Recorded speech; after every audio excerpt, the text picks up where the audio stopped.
Registration 1।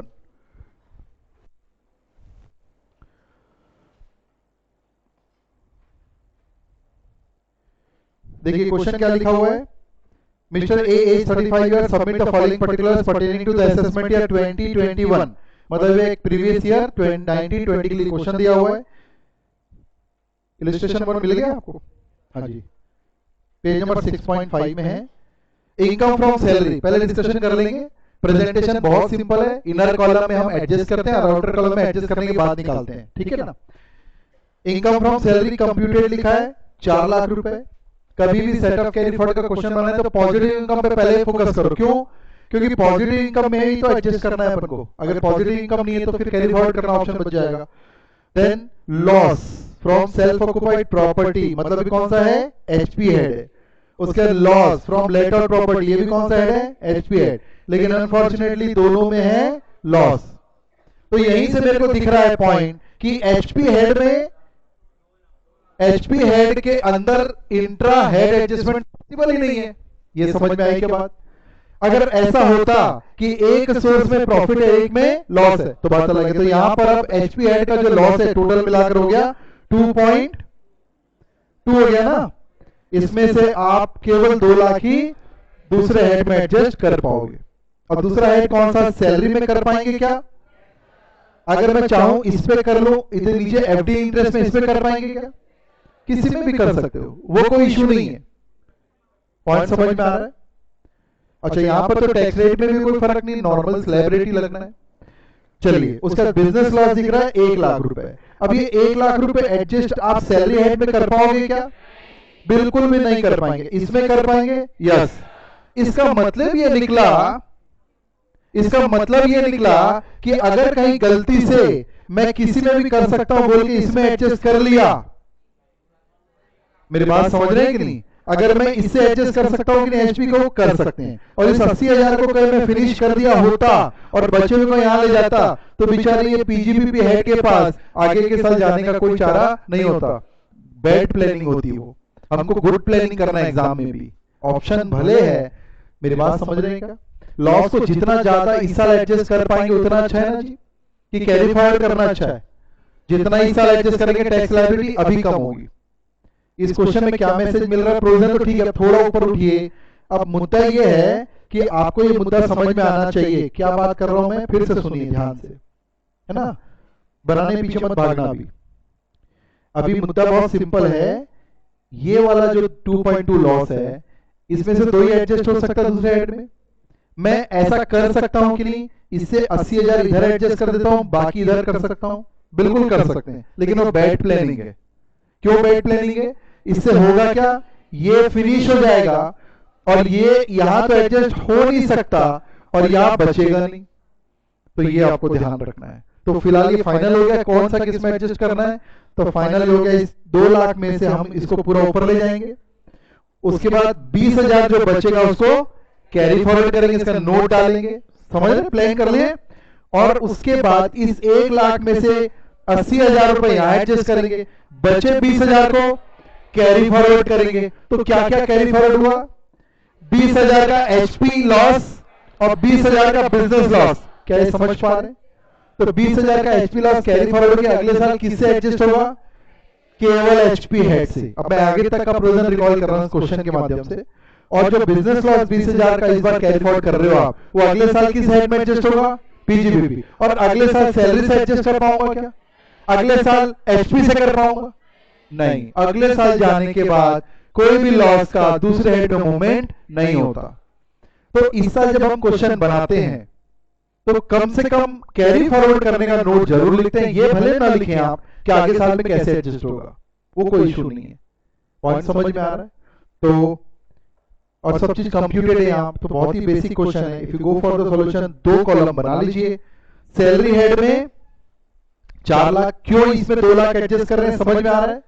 और 2 लाख में से देखिए लॉस फ्रॉम हाउस प्रॉपर्टी 2,20,000 है, restricted to 2 lakh by virtue of section 71। भले इसको भूल जाइए आप अंदर में। 71 क्यों लिख रहे हैं? क्योंकि हम इंटर हेड एडजस्टमेंट कर रहे हैं। इंट्रा हेड एडजस्टमेंट में कौन सा सेक्शन है? 70। और इंटर हेड में 71। एटलीस्ट चैप्टर पढ़ते समय सेक्शन ध्यान कीजिए, उसके बाद भूल भी जाएंगे कोई बात नहीं, आप ये लिख लीजिए एग्जाम में as per set off carry forward chapter, वो तो कर सकते हो ना। ये 2 लाख का एडजस्टमेंट समझ में आ गया। उसके बाद देखिए क्या लिखा है, balance loss of 20,000 from house property to be carry forward to next year. बस इतना नोट ही काफी, अगले साल कहां एडजस्ट होगा वो लिखने की जरूरत नहीं है। और इसको आप एक वर्किंग नोट के रूप में नीचे भी लिख सकते हो, यही लिखना जरूरी नहीं है। पॉइंट समझ में आ रहा है। और इनकम फ्रॉम अदर सोर्सेज का क्या सीन है, interest from FD other sources में चार्ज होगा, ये इनकम है। इसमें आप बिजनेस लॉस एडजस्ट कर पाएंगे क्या, 1 लाख पूरा नहीं कर पाएंगे, तो ये एक्चुअल में ऐसा भी प्रेजेंट कर सकते हैं, बिजनेस लॉस 1 लाख, और यहां पर कितना प्रेजेंट, क्योंकि 80 ही एडजस्ट कर पाऊंगा मैं, रेस्ट्रिक्ट टू 80 ऐसा भी कर सकते हैं। पॉइंट समझ में आ रहा है। और ये जो 20,000 बच गया, 20,000 बच गया, वो carry forward for set off against the business income, देखिए लिखा है against business income to the next year. तो फाइनल इस साल मेरे पास ये 2 लाख रुपए की ही ग्रॉस टोटल इनकम आ गई। क्योंकि चैप्टर में और कोई गणित दिया नहीं, कोई डिडक्शन की इंफॉर्मेशन नहीं दिया, तो हम प्रेजेंट करने के लिए लिख सकते हैं डिडक्शन अंडर चैप्टर 6 है, जानते हैं कि नहीं, एटीसी से लेकर एटीओ की डिडक्शन यहाँ कुछ भी नहीं है, नील मान के सीधा 2 लाख का हम क्या निकाल लेंगे, टोटल इनकम। और नीचे जितना भी हमने डिस्कशन किया उसका नोट है, please check this first basic question. बस अब इसी में मैं और 4 इंफॉर्मेशन डाल दूंगा तो आपके एग्जाम के लायक क्वेश्चन बन गया। इसमें केवल एक पॉइंट था, मैं आपको 2-3 बिजनेस और दे देता हूँ, 2-3 हाउस प्रॉपर्टी की इनकम दे सकता हूँ, बस वो it will be the question. और अगर और टफ क्वेश्चन बनाना है तो मैं आपको पिछले साल का ब्रॉड फॉर लॉसेस की डिटेल दे देता हूँ। तो पिछले साल का जो इस साल लॉस आया है उसको भी तो आपको एडजस्ट करना है, तो बस वो एकदम स्टैंडर्ड का क्वेश्चन बन गया। ये बेसिक पहले क्लियर कर लो, take 2 minutes, check the answer.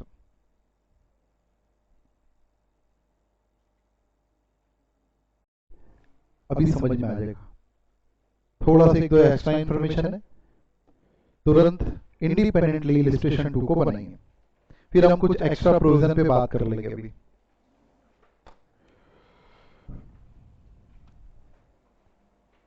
याद आ रहा क्या, कितनी चीज सब था, 3 presenting shall be given exit offer, okay, by,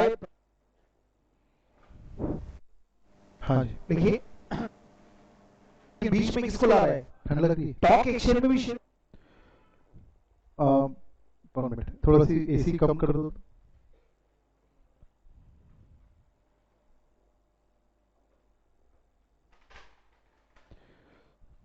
illustration 2 है, पेज नंबर 6.8, इसको आपको इंडिपेंडेंटली बनाना है। क्वेश्चन कभी भी क्या देखना चाहिए मालूम है, आपसे पूछा क्या गया, सॉल्यूशन के ऊपर कॉपी या कैलकुलेटर रख लेना। What is the total income chargeable to tax, question क्या पूछा गया, टोटल इनकम, तो हेडिंग क्या आएगी, हेडिंग आएगी कंप्यूटेशन ऑफ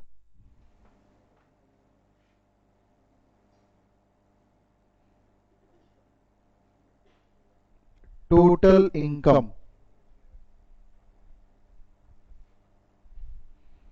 ऑफ, एसएससी का नाम है mister B, of mister B. अब क्वेश्चन हमको प्रीवियस ईयर 1920 के लिए दिया है, तो हम लिखेंगे for the assessment year 2021, it would be the heading, ठीक है।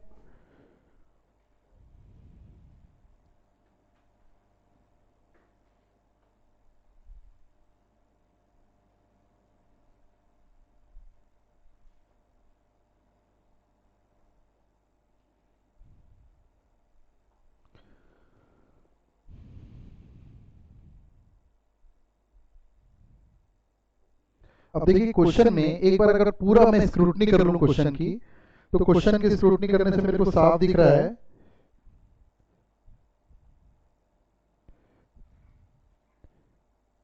इनकम फ्रॉम सैलरी कंप्यूटेड 45 है, एक बार डिस्कस कर ले तो इनकम फ्रॉम हाउस प्रॉपर्टी 24,000 है, लॉस है, वो ब्रैकेट में दिया है मतलब लॉस है। Income from business non speculative, non speculative मतलब कैसा बिजनेस है, नॉर्मल है, ठीक है, तो ये 22,000 दिया है। Income from speculative business, speculative business में भी लॉस है 4,000 का, शॉर्ट टर्म कैपिटल लॉस है 25,000 का और लॉन्ग टर्म कैपिटल गेन है 19,000 का। अब एक एक करके बात करते हैं। इसमें देखिए मेरे को सबसे पहले बताइए जो लॉन्ग टर्म कैपिटल लॉस है 19,000 का, है ना, सॉरी 19,000 का गेन है, क्या ये इसे एडजस्ट हो सकता है? बिल्कुल एडजस्ट हो सकता है, क्योंकि रुकावट या एक्सेप्शन है लॉन्ग टर्म कैपिटल लॉस नहीं हो पाता, लेकिन शॉर्ट टर्म कैपिटल लॉस तो एडजस्ट हो सकता है। हालांकि बच जाएगा पैसा, कितना एडजस्ट होगा? 19,000। कितना बच जाएगा? 6,000। तो 6,000 रुपए को दूसरे हेड में एडजस्ट कर पाओगे क्या? नहीं। सेक्शन 71 क्या बोलता है? दूसरे हेड में कैपिटल गेन का कोई भी चीज नहीं जाएगी, तो आप क्या नोट डालेंगे? Carry forward. कंप्लीट हो गया। अब यहां पे देखिए लॉस ही लॉस है और आपके पास कौन सी इनकम है? सैलरी। तो अब भैया चाहे स्पेकुलेटिव हो चाहे नॉन स्पेकुलेटिव हो, सैलरी हेड से, सॉरी ये तो हाउस प्रॉपर्टी है ना, सॉरी ये हाउस प्रॉपर्टी है ना, तो ये 24,000 का हाउस प्रॉपर्टी का लॉस, क्या ये सैलरी हेड से एडजस्ट हो जाएगा? बिल्कुल हो जाएगा, कोई इशू नहीं है, और बल्कि इनकम बच जाएगी। बचने के बाद भी क्या आप ये दोनों लॉस को इससे एडजस्ट कर पाओगे? नहीं कर पाओगे। तो क्या करोगे? कैरी फॉरवर्ड करोगे। मतलब अंडरस्टैंडिंग में कोई दिक्कत है क्या? चेक करिए फॉर्मेटिंग में क्या दिक्कत आ रही है। अंडरस्टैंडिंग में तो कोई दिक्कत नहीं है। इंडिपेंडेंटली पूरा कंप्लीट बना लीजिए, टेक 5 मिनट्स, और फिर हम देखते हैं। आप खुद देखिए नीचे सॉल्यूशन में क्या अपने प्रेजेंटेशन, नोट भी डालिए, इसमें हेडिंग भी डालिए, नोट डालिए, पूरा बनाइए। अंडरस्टैंडिंग में तो कोई प्रॉब्लम नहीं है। अब एग्जाम में कितना नंबर उठा पाओगे देख लो।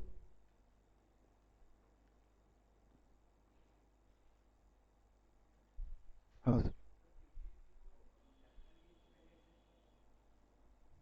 कर सकते हैं सर, पीजीबी को कैपिटल से कर सकते हैं, कोई इशू नहीं है। हाँ नहीं, लेकिन अपने पास इनकम है नहीं ना सर, अपने पास ये शॉर्ट टर्म से इसको एडजस्ट करने के बाद अपने पास कोई इनकम बचेगी नहीं। नहीं सर, पहले इंट्रा हेड एडजस्टमेंट होता है, विद इन हेड एडजस्टमेंट होगा सेक्शन 70, उसके होने के बाद फिर इंटर हेड होगा, उसके बाद कैरी फॉरवर्ड होगा, सीक्वेंस में ही काम होगा। हाँ इंटर हेड में आप चेक कर लीजिए भले, वो आपके हाथ में है। मतलब इस सीक्वेंस को नहीं तोड़ना है, इंट्रा हेड एडजस्टमेंट के पहले इंटर हेड नहीं करना है, पहले हर हेड को संभाल लीजिए, फिर इंटर हेड कीजिए, फिर सेट ऑफ। अब इंटर हेड करते समय आपके जो ऑप्शन आ रहा है तो कहीं भी जा सकते हैं। Best possible for SSC, not best possible for income tax department.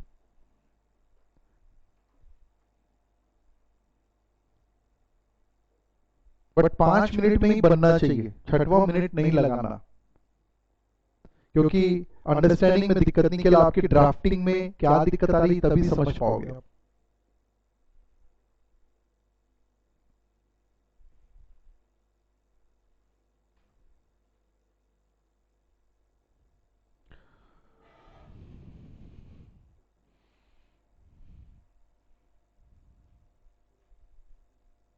जितने एडजस्टमेंट है, पहला क्वेश्चन जैसा फर्स्ट कॉलम में होगा, फर्स्ट क्वेश्चन से आपने फॉर्मेट देखा होगा, अप्लाई कीजिए। कहाँ आपका हाथ नहीं उठ रहा है, कहाँ फंस रहे हो आप?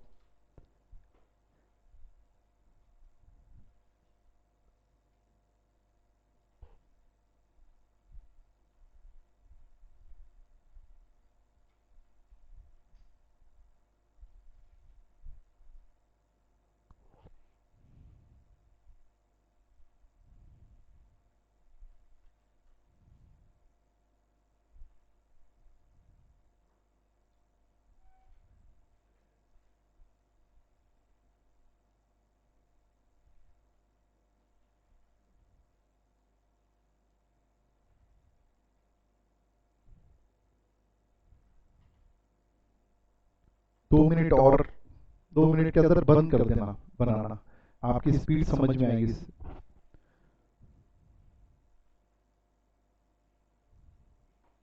आपको भी समझ में आ रहा है कि क्वेश्चन में कोई दम नहीं है, केवल अब हमको चेक करना है कि हम वाकई में पेपर में बना पाएंगे।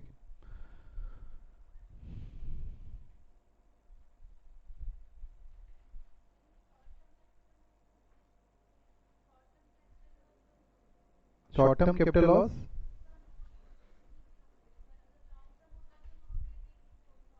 शॉर्ट टर्म तो short term capital loss adjust होकर बाकी कैरी फॉरवर्ड का नोट दोगे ना। हाँ बचा हुआ लॉस का क्या करोगे आप? कैरी फॉरवर्ड करोगे। पिछले क्वेश्चन जैसे ही तो है, कुछ नहीं है, बस एक तो पॉइंट नहीं आ गए। जो लॉस इस साल एडजस्ट होगा उसको बस प्रेजेंट करना है, और जो कैरी फॉरवर्ड होगा उसको नोट लिखना है, लेकिन लिखना है, पढ़ना नहीं है, लिखना है। तब तो टाइम सेट पर कर पाएंगे ना, कि एग्जाम में आता है लेकिन मैं बना नहीं पाया तो फायदा क्या हुआ।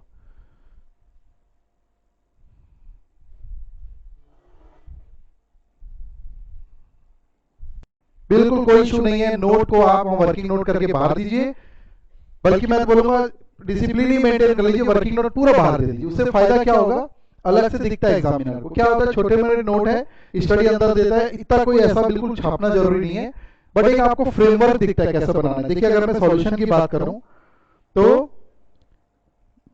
Total income of mister B for assessment, ये देखिए टोटल इनकम निकाल रहे हैं, किसके लिए निकाल रहे हैं, बी के लिए निकाल रहे हैं, और किसी के लिए निकाल, 3 इंफॉर्मेशन दिया है।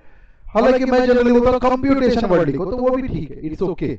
उसके बाद देखिए income from salary house rent adjust करना में 21,000 निकाला इन्होंने। इनर कॉलम में फिगर लिखना है, पर्टिकुलर कॉलम में पर्टिकुलर्स लिखना है, और बाहर निकालना है प्रॉफिट और गेन। आप बिलीव नहीं करेंगे, मैं आपके जो इंस्टीट्यूट का जो आप लोग के पेपर है ना, मैं कम से कम 10 साल पेपर जा चुका हूं, अब छोड़ दिया, टाइम नहीं मिलता करके। ये इसके कारण नंबर कटते हैं, मैं आपको पक्के अनुभव से बता रहा हूं। 10 साल पेपर करेक्शन किया, इंस्टीट्यूट एग्जाम पैनल में था 10 साल शुरू के। लोग यही करते हैं क्योंकि वो दिखता है ना, वो क्लास में भी कभी घर में भी मेहनत नहीं की, मेहनत का मतलब समझ में आ रहा है, अपने आप को एक्सप्रेस नहीं कर पा रहे हैं, नंबर नहीं मिलता, नंबर मिलेगा ही नहीं। जब मैं टाइम दे रहा हूं, चलो बनाओ, कॉन्सेप्ट में तो कोई दिक्कत नहीं, तो बनाना चाहिए आपको, ठीक है। चलिए, हाँ जी, हाँ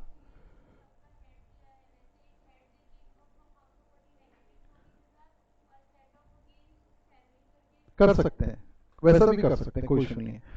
इनका कहना है कि हाउस प्रॉपर्टी हेड का निगेटिव लॉस दिखाकर और उसको फिर हम सेट ऑफ में भी दिखाते हैं, लेकिन वो बाहर कॉलम में नहीं निकालना है, सेट ऑफ कर सकते हैं, कोई इशू नहीं है। और कोई डाउट इसमें, any doubt in this question, आगे बढ़े।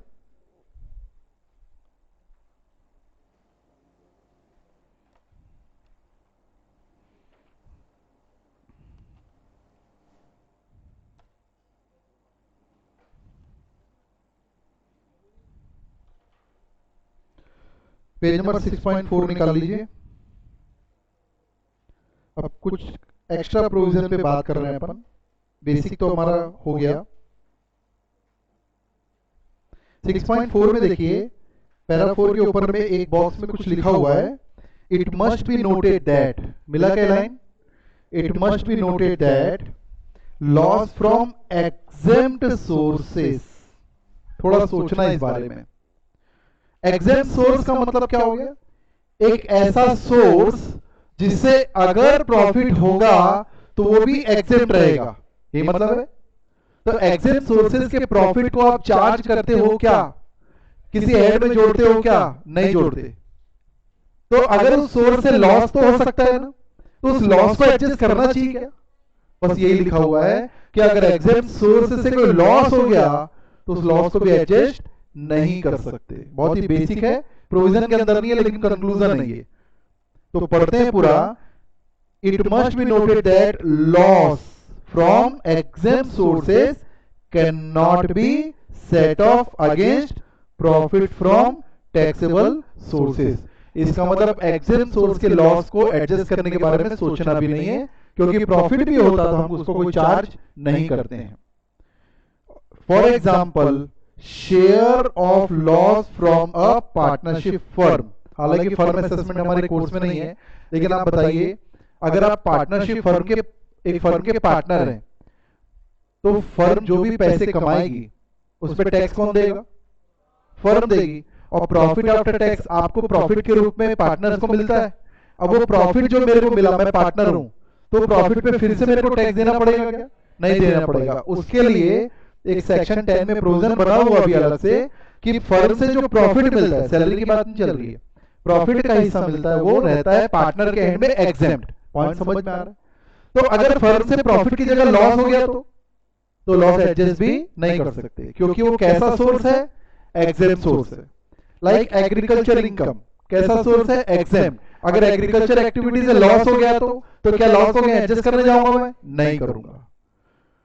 तो एग्जांपल है share of loss from a partnership firm can not be set off against business income since, क्यों नहीं है? क्योंकि share of income of firm is exempt under section 10(2)(a).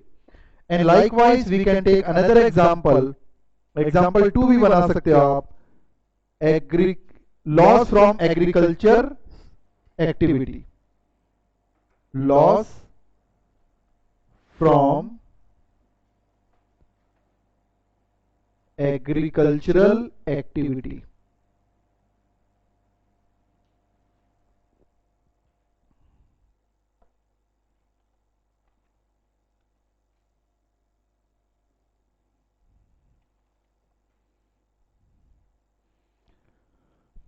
तो ये कंक्लूजन समझ में आ रहा है आपको? Come to the page number 6.7।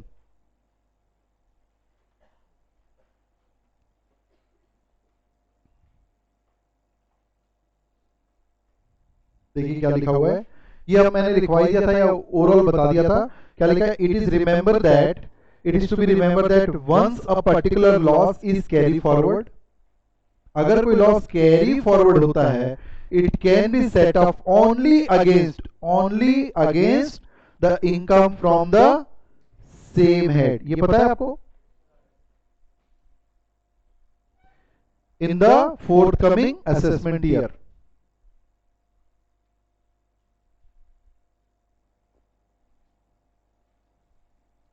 थोड़ा सा आगे बढ़ाना है इसमें, बट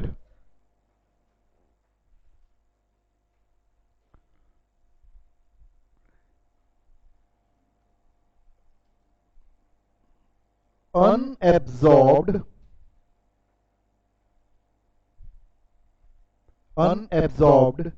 depreciation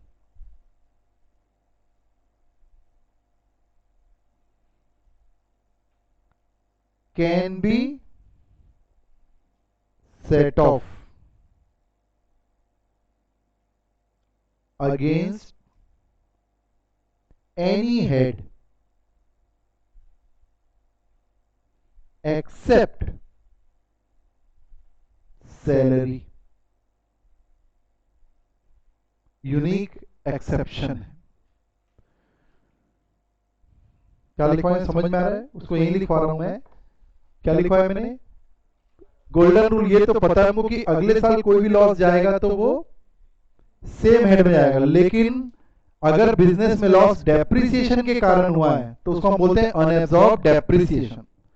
तो अनएब्सॉर्ब डेप्रिसिएशन, मान लो बिजनेस में मान लो 25 लाख का लॉस हुआ और 25 में से 5 लाख डेप्रिसिएशन के कारण हुआ, तो मैं क्या बोलूंगा? 25 में से 5 लाख को अनएब्सॉर्ब डेप्रिसिएशन बोलूंगा और 20 लाख को क्या बोलूंगा? Unabsorbed business loss. Unabsorbed word का मतलब समझ में आ रहा है?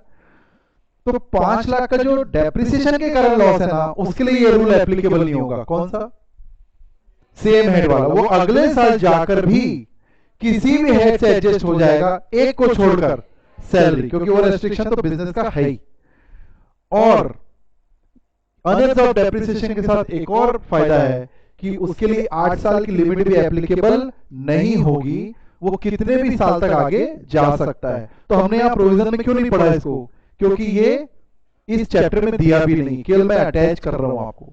ये पीजीबीपी में दिया, यहां पढ़ना सबसे बेस्ट होता है इसको। ये एक्चुअली सेक्शन 32(2) में इस स्टडी में समरी में दिया है, फिलहाल यहां लिखवा रहा हूं मैं आपको, इसमें दिया है सेक्शन 32 सबसेक्शन 2 में दिया हुआ है इसका provision.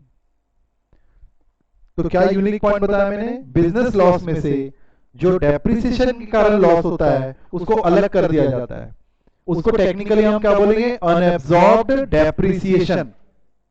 Unabsorbed depreciation can be carry forward for indefinite period, पहला फायदा। And it can be adjusted with any head except salary, क्योंकि वो रेस्ट्रिक्शन दी हुई है, कोर रेस्ट्रिक्शन। और अनएब्सॉर्ब्ड डेप्रिसिएशन जो है जब हम कैरी फॉरवर्ड करते हैं तो एक्चुअली अनलिमिटेड पीरियड में तो वहां वर्डिंग लिखी है कि वो करंट ईयर का ही लॉस माना जाता है। ठीक है, बस इतना फिलहाल जान लीजिए। तो ये नोट पॉइंट समझ में आ रहा है आपको? I am dealing with some unique points. Basic तो हमारा हो चुका है। Come to the next page please.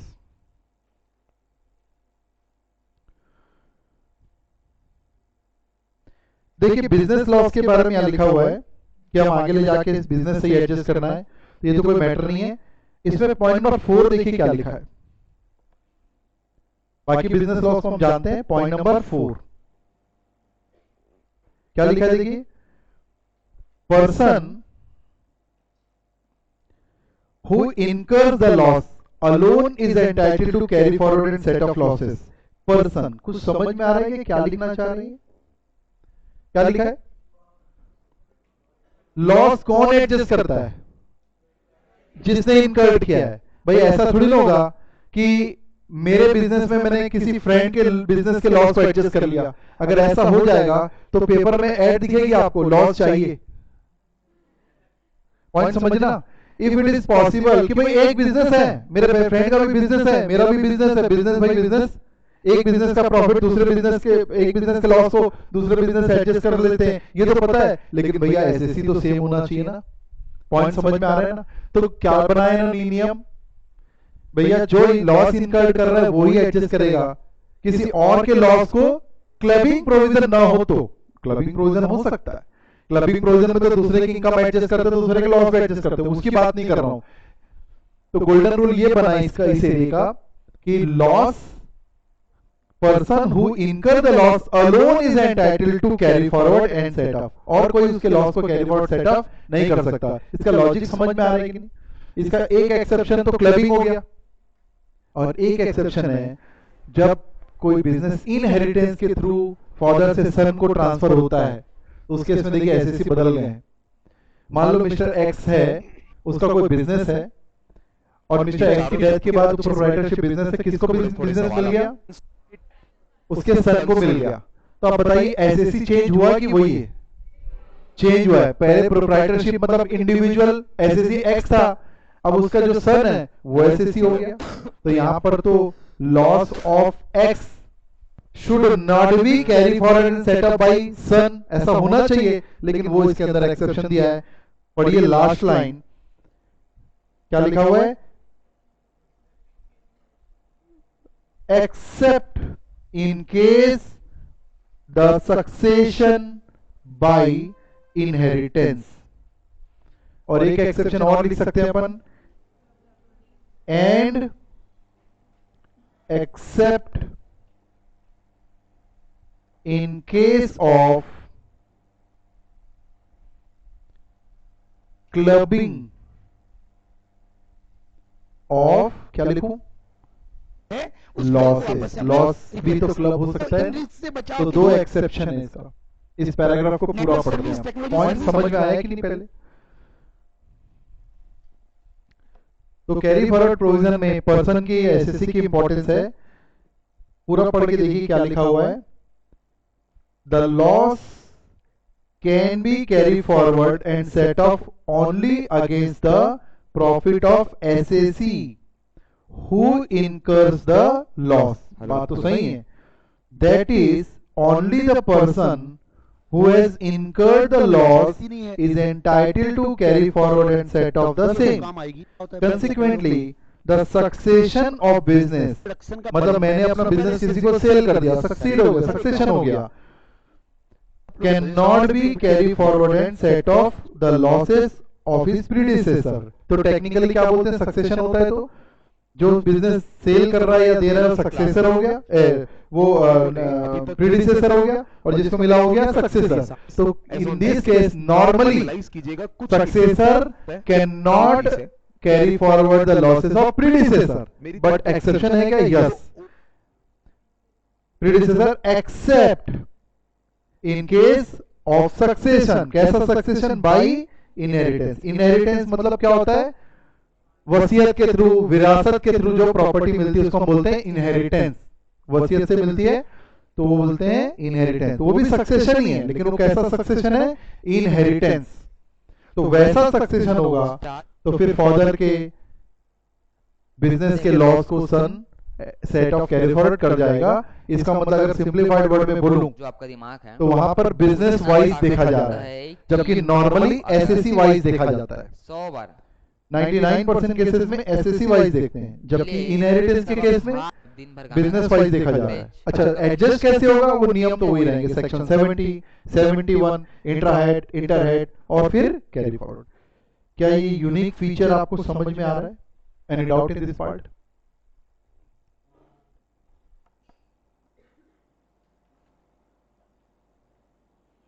Come to the next page, 6.10. Next to next.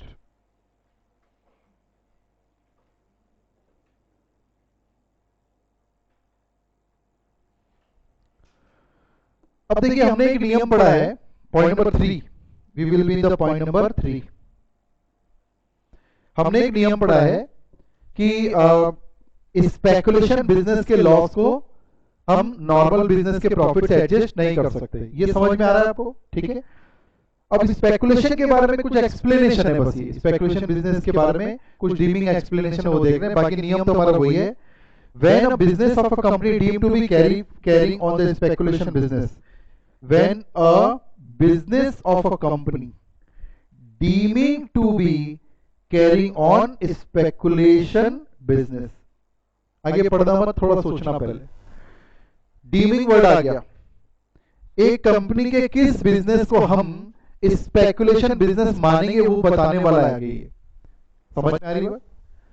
और उन बिजनेस को अगर आप डीम टू बी स्पेकुलेशन मानते तो क्या होगा सेट ऑफ कैरी फॉरवर्ड में? वो कंपनी उस बिजनेस से अगर लॉस हुआ तो उसी से एडजस्ट कर सकती है, या और कोई स्पेकुलेशन बिजनेस से कर सकती है, लेकिन नॉर्मल बिजनेस के प्रॉफिट से एडजस्ट नहीं कर सकती. इसलिए तो पढ़ रहे हैं अपन. यहां तक समझ में आ रहा है? बस मेरे को ये बताओ कि नॉर्मली स्पेकुलेशन बिजनेस मतलब क्या होता है? ऐसा बिजनेस जिसमें गुड्स की डिलीवरी नहीं होती, ना इंटेंशन होता, केवल और केवल प्राइस डिफरेंस का बिजनेस. सही है ना? मेरे को ये बताओ, नीचे जो भी आप बिजनेस पढ़ने वाले हो उसमें गुड्स की एक्चुअली डिलीवरी हो रही है कि नहीं हो रही? हो रही है. तभी तो मानना पड़ रहा है डीम टू बी. मैं शायद अभी तक आपको डीमिंग प्रोविजन क्यों बनाया जाता सिखा नहीं पाया. फिर अगर किसी कंपनी, कोई कंपनी अगर रेट डिफरेंस का ही बिजनेस कर रही है तो उस बिजनेस को स्पेकुलेटिव मानने के लिए एक्सप्लेनेशन क्यों बनाएगा भाई? वो तो स्पेकुलेशन है. कंपनी के कुछ ऐसी एक्टिविटी को जिसमें भले ही डिलीवरी हो रही है फिर भी वो क्या मान रहा है? स्पेकुलेट. देखिए पढ़ने के बाद तो इन्फॉर्म हो ही जाओगे आप. बिफोर दैट क्या सोच सकते हो वो बताने की कोशिश कर रहा हूं मैं. अगर किसी चीज को, भैया देखो मैं तुमको इंटेलिजेंट स्टूडेंट मानता हूं, इसका मतलब है नहीं है, मानना पड़ रहा है मेरे को. मान लो भैया डीमिंग प्रोविजन, डीम्ड ओनरशिप, इसको ओनर मान लो है कहां? हस्बैंड ने वाइफ को ऐसे विदाउट एडिक्वेट कंसिडरेशन ट्रांसफर कर दी तो हस्बैंड को ओनर मानेंगे? मतलब नहीं है.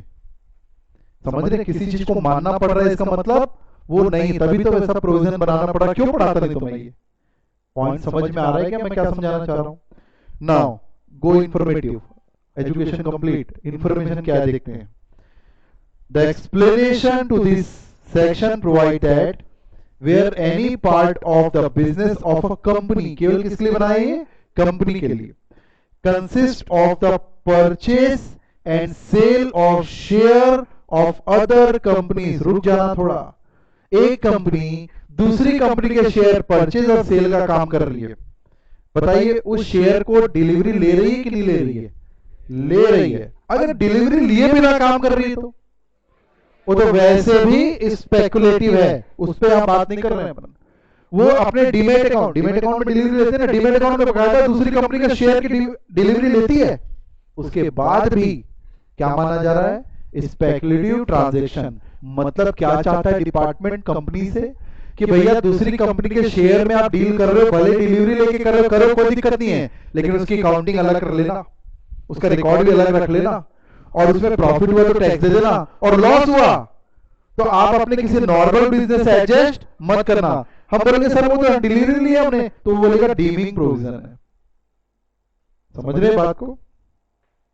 Such company shall be deemed to be carrying on speculative business to the extent to which the business consists of the sale or purchase of share. To the extent इसलिए लिखा है क्योंकि company के और भी नॉर्मल बिजनेस हो सकते हैं. पूरे बिजनेस को स्पेकुलेटिव नहीं बनाएंगे भाई. बिजनेस का एक नॉर्मल बिजनेस भी है और शेयर, दूसरी कंपनी के शेयर का भी बिजनेस है. तो शेयर का जो बिजनेस है उसी को बस क्या मानेंगे? स्पेकुलेटिव. मतलब नॉर्मल बिजनेस के प्रॉफिट से स्पेकुलेटिव बिजनेस के प्रॉफिट में स्पेकुलेटिव बिजनेस के लॉस को एडजस्ट नहीं कर पाओगे आप। समझ में आया क्या पॉइंट? ठीक है, कुछ 3 से 4 ही यूनिक पॉइंट है जो थोड़ा सा हमको समझना है, बाकी तो प्रोविजन हमारा बेस वही है, कुछ नया नहीं है।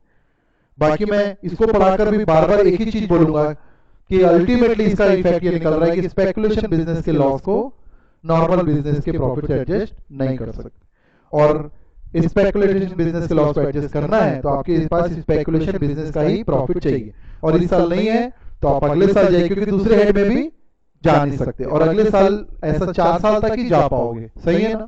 और अगले साल जाकर भी आपको पीजीबीपी हेड के अंदर स्पेकुलेशन का ही प्रॉफिट अल्टीमेटली चाहिए। तो ये जो भी मैं बताया क्या है, रिपीट ही तो कर रहा हूं, तो पढ़ चुके हैं प्रोविजन।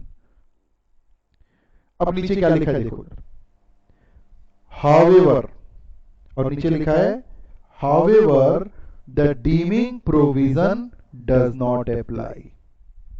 तो नीचे क्या लिखा है भैया? नीचे जो भी लिखा है मतलब उस केस में उस बिजनेस पे स्पेकुलेशन लागू नहीं होगा, इसका मतलब उस केस में जो भी दिया है, पता नहीं मेरे को भी, तो वहां पर हम उस लॉस को नॉर्मल बिजनेस एडजस्ट कर पाएंगे। ऐसा कब दिया है?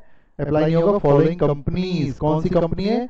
The company whose gross total income consisting mainly income chargeable under the head interest on security, income from house property, capital gain and income from other sources। मतलब कौन सा हेड गायब है? उल्टा देखो ना, कौन सा हेड गायब है?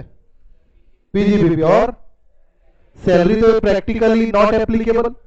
एक कंपनी को सैलरी इनकम होगी, एप्लीकेबल है क्या? नहीं है। मतलब एक प्रकार से कौन सा हेड गायब है? मतलब उन कंपनी के लिए एप्लीकेबल नहीं है जिनके पास बिजनेस इनकम नहीं है, जो अदर सोर्स या इधर उधर से इनकम जनरेट कर रही है। मतलब ऊपर वाला क्लबिंग सॉरी ऊपर वाला प्रोविजन किन के लिए बनाया है? ऐसी कंपनी जिनके पास बिजनेस इनकम भी है और वो शेयर में भी डील कर रही है, उनको बोला भी अलग रिकॉर्ड करो। लेकिन जिसके पास बिजनेस ही नहीं है उनके लिए ऐसा कोई रेस्ट्रिक्शन नहीं है, फिर वो अपने शेयर के बिजनेस के प्रॉफिट को या लॉस को नॉर्मल बिजनेस ही ट्रीट कर सकते हैं। ठीक है, मतलब उसको स्पेकुलेशन नहीं मानेंगे। And a company the principal business, जिसका प्रिंसिपल बिजनेस ही क्या है? Principal business the business of trading in share और बिजनेस ऑफ बैंकिंग और ग्रांटिंग ऑफ लोन और एडवांसेस, जिसका काम ही यही है, शेयर डील करना प्रिंसिपल काम है उसका, या बैंकिंग बिजनेस है, और या फिर लोन और एडवांस देने वाली या कोई एनबीएफसी है, नॉन बैंकिंग फाइनेंशियल कंपनी है। तो मतलब कुल मिलाकर इन कंपनीज के लिए ये एक्सेप्शन लागू नहीं होगा। Thus, these company would be exempted from the operation of this explanation accordingly if these company, कौन सी कंपनी? ये जो ऊपर आपने पढ़ा एक्सेप्शन वाली, carry on the business of purchase and sale of share of other company, they would not be deemed to be carrying on speculation business। Please give 5 minutes to this concept। और कोई doubt है तो बताइए।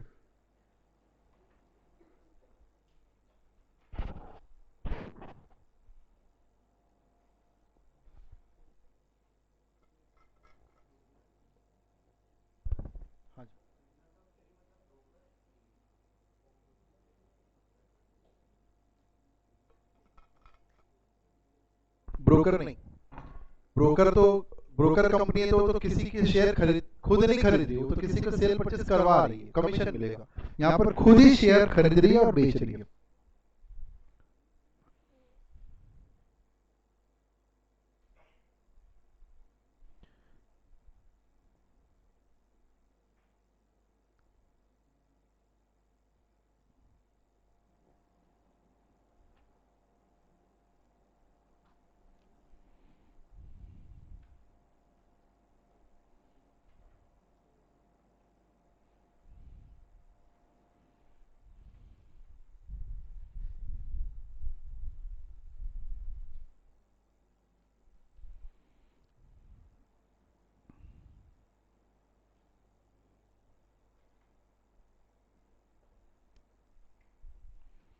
Page number 6.11 में एक note दिया है, 11 या 12 में एक नोट दिया है, वो निकालिए। ये निकालिए, 11 वाला नोट निकाल लीजिए। सेक्शन 35 एडी के बारे में थोड़ा सी बात किया है, ठीक है, देख लेते हैं। क्या जानते हैं इसके बारे में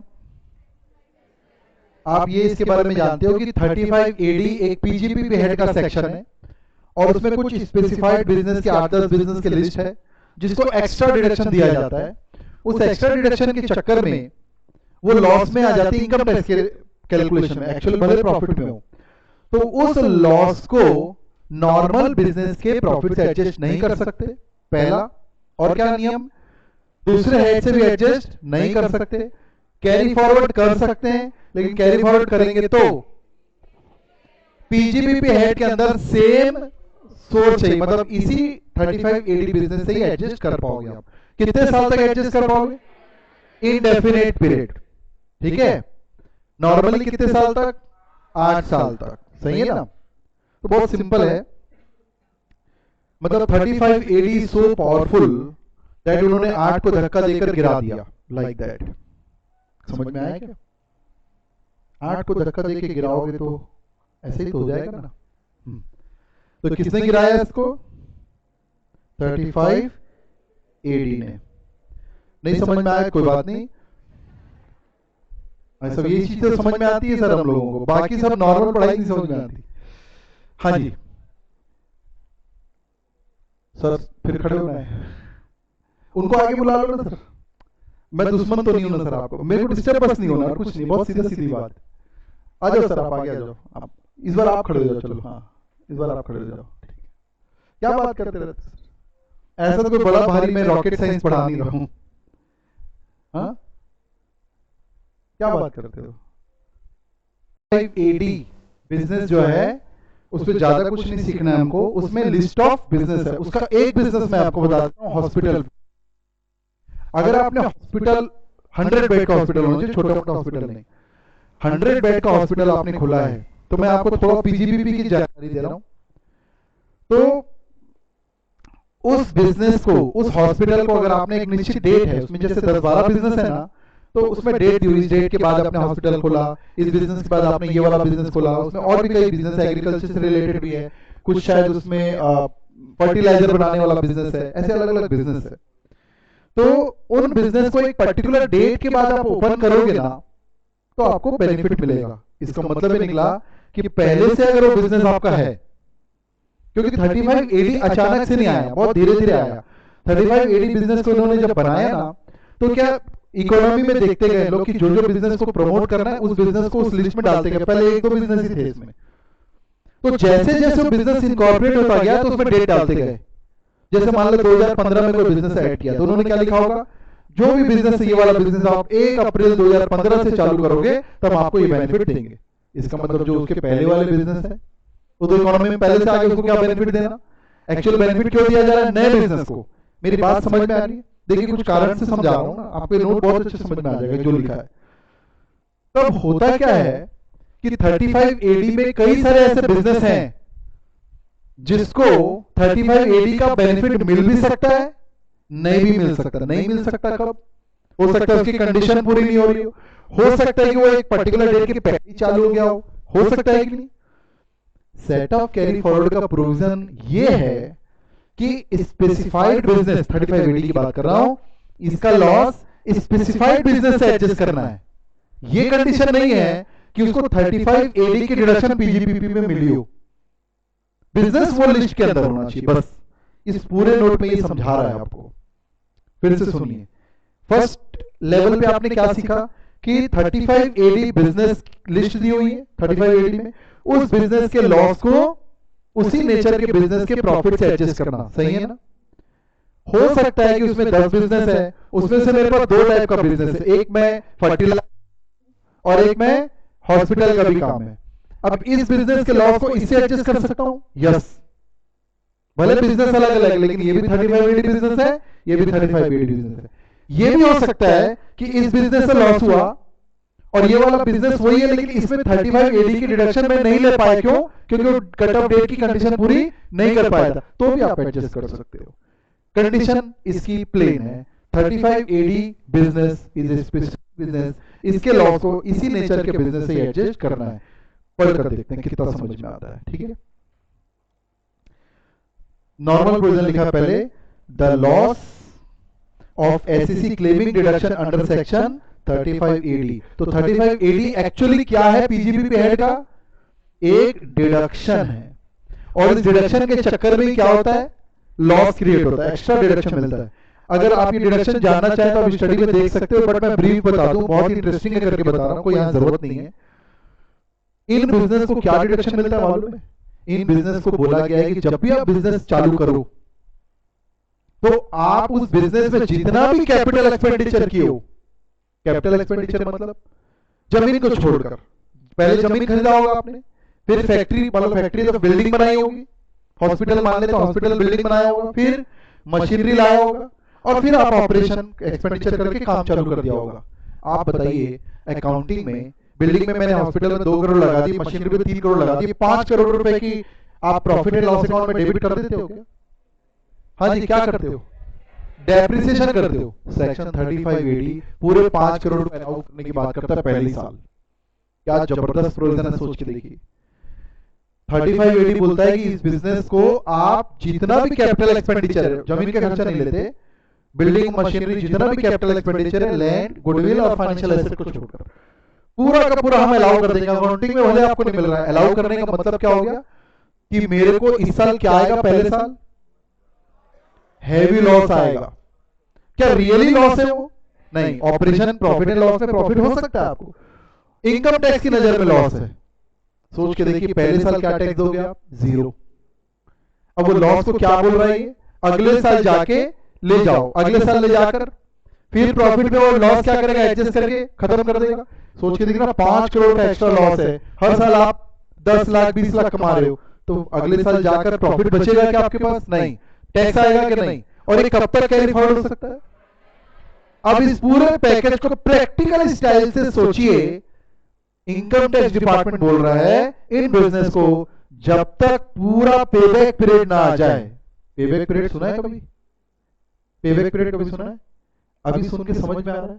मैंने बिजनेस में जो पैसा लगाया वो पूरा वापस ना आ जाए, जमीन का खर्चा बस छोड़ दिया, जब तक पूरी रिकवरी ना हो जाए इवन कैपिटल की, तब तक इनकम टैक्स का 1 रुपए भी नहीं मांगेंगे आपसे। ये तो बोल रहा है आपका। क्या जबरदस्त प्रोविजन है। It's a tax holiday up to the period, वो भी 8 साल नहीं, 10 साल 15 साल, जब तक पूरी बिल्डिंग और मशीनरी का पैसा प्रॉफिट से आप ना कमा लो। जिसको बिजनेसमैन अपनी लैंग्वेज में बोलते हैं मेरी फैक्ट्री तो फ्री हो गई। बिजनेसमैन जनरली जब आपसे बात करते हैं ना, तो आप बोलते हैं अरे भैया इतना बढ़िया चला इस बार मेरा सीजन, अभी मैंने रोलिंग मिल डाली थी, इतना बढ़िया रेट चला, इतना बढ़िया मार्केट चला, 2 साल में तो मेरी फैक्ट्री फ्री हो गई। ये वर्ड जब वो बोलते हैं तो उनका मतलब ये होता है कि मैं जो पैसा लगाया था कमा कमा के वापस आ गया, फैक्ट्री फ्री हो गई। तो जब तक आपकी फैक्ट्री फ्री ना हो जाए इनकम टैक्स देने की जरूरत नहीं, जबकि नॉर्मली आप देते हो कि नहीं? नॉर्मली तो देते हो। ठीक है, due to the interesting point मैंने आपको एक्सप्लेन कर दिया। 35 AD सेक्शन ये है, ये डिडक्शन देता है। क्या डिडक्शन देता है? कैपिटल एक्सपेंडिचर की डिडक्शन देता है पहले ही साल, और अनलिमिटेड पीरियड तक आपको उसको क्या बोलता है? एडजस्ट करना। आपका अगर इंटरेस्ट होगा तो पीजीबीपी हेड में जाकर आप देख सकते हो। In respect of specified business can be set off against the profit of another specified business under section 73A। ये section 73A एक्चुअली में कैरी फॉरवर्ड करने का सेक्शन है हमारे इसी हेड।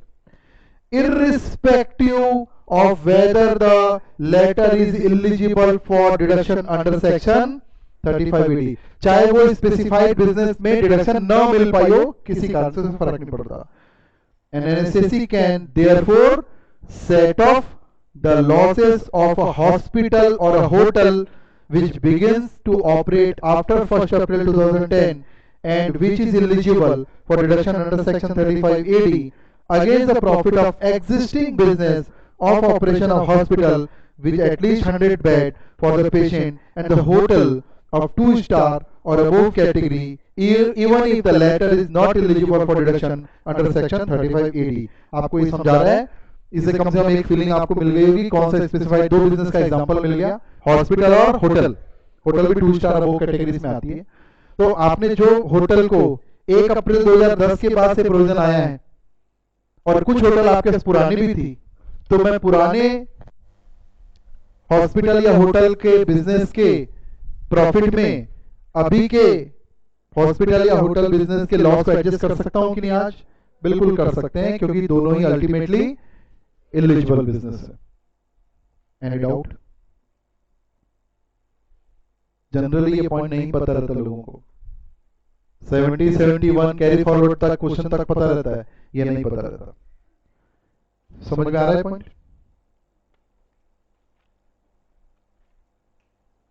कुछ होमवर्क दे रहा हूं मैं आप लोगों को बनाने के लिए। अब इसमें कोई यूनिक पॉइंट डिस्कशन के लायक नहीं बना है, फिर भी आपको मैं एक थ्योरी पढ़ने दे रहा हूं। इसकी थ्योरी पूरी देखना है आपको, कुछ भी नया नहीं मिलेगा आपको। अगले पेज में देखिए, एक नोट दिख रहा है, ये शायद समझ में आए। एक बार देखना, नहीं समझ में आए मैं तो एक्सप्लेन करूंगा ही, क्योंकि आप ये सेक्शन जानते हो 112A, इसलिए बोल रहा हूं मैं। 112A जानते हो ना? देखना क्या लिखा है ना? फिर अपन देखेंगे आपने क्या सोचा, और उसके बाद अगले पेज में एक्टिविटी वाले बिजनेस, एक्टिविटी वाले लॉस के बारे में बताया जो कि हम जानते हैं, लेकिन उसके कुछ एक्सप्लेनेशन दिया हुआ है। ये मीनिंग ऑफ सर्टेन टर्म्स, जैसे कि amount of loss incurred by assessee in the activity of going, उसको कैसे निकाला जाता है। हॉर्स रेस का मतलब बताया है, इनकम ऑफ स्टेक मनी का मतलब बताया है। तो इसको प्रैक्टिकली मैंने आज बताया भी था, पढ़ के देखना, फिर भी कल डिस्कस कर लेंगे। तो इस पूरे चैप्टर में और कोई थ्योरेटिकल पॉइंट नहीं है, और इस पॉइंट के बाद अगर आप पूरे चैप्टर एंड पे चले जाएं क्वेश्चन के बाद, तो आप देखेंगे बहुत ही बेहतरीन एक समरी बनी हुई है, पेज नंबर 6.35 में आ जाइए। There will be a very good summary of section 70, 71 दिख रहा है आपको। उसके बाद कुछ नोट्स मैंने लिखा है, तो वो भी यहाँ पर लिखे हुए हैं। देन उसका देखिए अगले पेज में आप 32 दिखता होगा, अनएब्सॉर्ब्ड डेप्रिसिएशन का आज आपको एक नोट अटैच कराया है ना, वो भी इसमें लिखा हुआ है। और 71B से लेकर 74A तक, और इवन उसके बाद एक और सेटअप लिखा है जो मैं एक्सप्लेन कर दूंगा आपको। लेकिन ये आपको खुद से समझ में आना चाहिए। ऑर्डर ऑफ सेटअप मतलब अगर मेरे पास पिछले साल का भी लॉस है और इस साल का भी लॉस है, तो मैं किस तरीके से सेट होना चाहिए। सिंपल फिलॉसफी है, बिना इस साल का लॉस एडजस्ट किए पुराने लॉस को आप वेलकम नहीं कर सकते। पहले आपको करंट ईयर एडजस्ट करना पड़ेगा, 70 और 71। हालांकि अगर मेरे को फ्रीडम मिल जाता तो मैं क्या करता, पुराने लॉस को पहले एडजस्ट करता, क्योंकि इसके साथ तो नई एज मिलेगी। लेकिन फिक्स रूल है, पहले आप करंट ईयर एडजस्ट करने के बाद ही पुराने लॉस को वेलकम करते हो। और पुराना लॉस जब आता है तो दो टाइप के आ सकता है, एक मतलब डेप्रिसिएशन भी आ सकता है और बिजनेस लॉस आता है। इसमें आपको सेलेक्ट कर सकते हो। तो आप बताओ, डेप्रिसिएशन भी आ रहा है और नॉर्मल बिजनेस भी आ रहा है, किसको पहले एडजस्ट करोगे?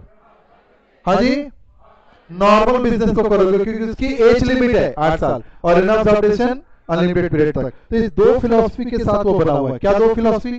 करंट ईयर के एडजस्ट करने के पहले पुराने साल के लॉस को वेलकम नहीं करना है, और जब वेलकम करेंगे और सिलेक्शन रहेगा तो इस बात का ध्यान रखना है कि किसकी एज अभी ज्यादा है, किसकी एज कम है। बस ये दो चीज का ध्यान रखना है। तो एक ऑर्डर ऑफ सेटअप बन गया। नाउ क्वेश्चन नंबर 1 हमने देखा, 2 देखा, ठीक है।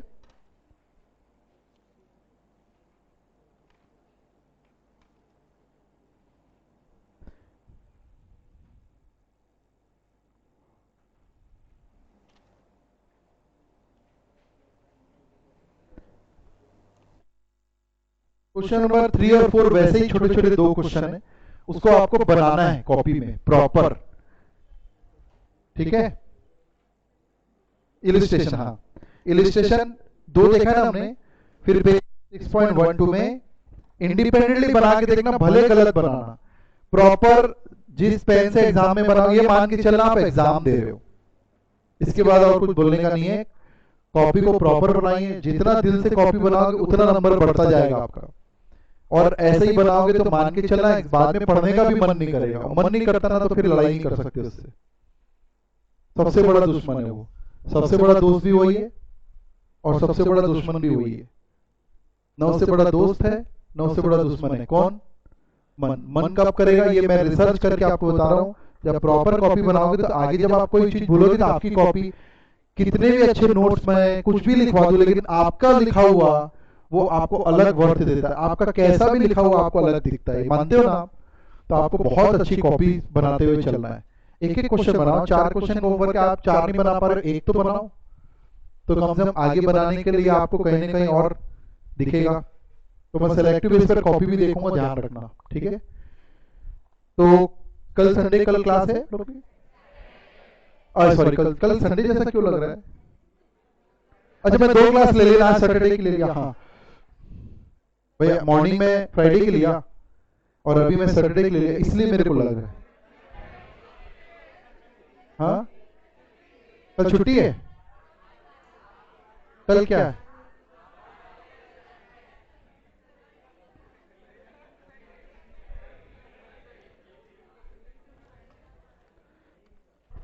एक गाना सुनाओ आप लोग को। भाई रिकॉर्डिंग बंद कर देना। मैं वापस आऊंगा, उसके बाद आपको पता है